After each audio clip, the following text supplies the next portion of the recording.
Hey everyone, it's 7Demo7 Jeff here, and I had a lot of questions after I posted this video to YouTube yesterday, and I felt I needed a explanation to what happened. Is it the airplane's fault? Is it my fault? Well, let's get into it.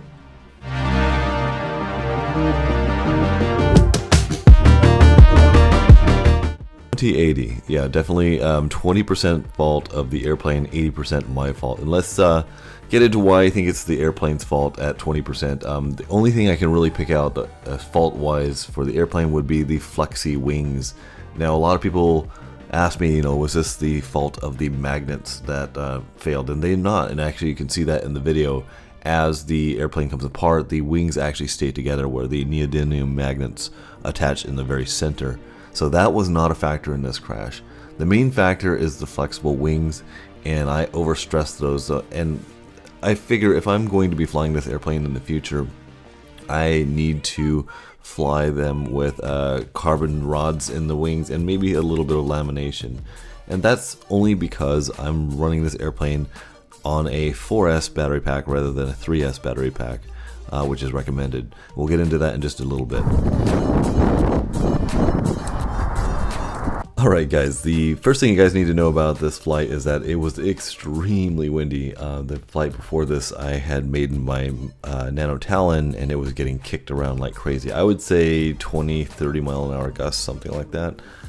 So I was dealing with that, and I had done a flight just before this with full rates.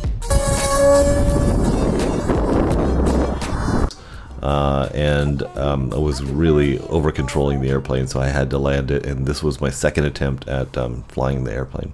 Whoa. Very pitchy. Whoa. Whoa. Here we go. Not bad. To add to the amazing amount of wind is that when I pulled up and the airplane destructed itself, I flew directly into the lift band of the hill, which put additional stress on the airplane, which you can see by the wingtips flapping back and forth. I flew directly into the lift band, and it really stressed the airplane out. Another factor in what happened here was that I was using a 4S battery pack rather than a 3S battery pack. The airframe is rated for a 3S battery pack, so I really went outside the manufacturer's suggested recommendations. To make matters worse, I was using a high volt 4S battery pack, which are the packs that get charged up to like 4.33 volts, so it was going to be very, very peppy at the beginning of its flight. The last factor that I'm going to talk about here is my rates. Now, I did a quick flight before this that I was at 100% rates, which was almost uncontrollable. I barely got it down to land. I pushed that down to 60% rates, which I'm thinking I might have actually needed to go down to about 30 to 40% rates. So, with that all being said, me flying into the lift band, going super fast with a high volt battery pack, I pulled back really hard to go vertically, and the flex of the wings took over, as well as the stabilizer reacting further than it should. It got into a stabilizer-induced oscillation, which just tore the nose and the motor off of the airplane. So that is what happened, guys. I don't fault the airplane. I still smile every time I look at it and I want to fly the thing.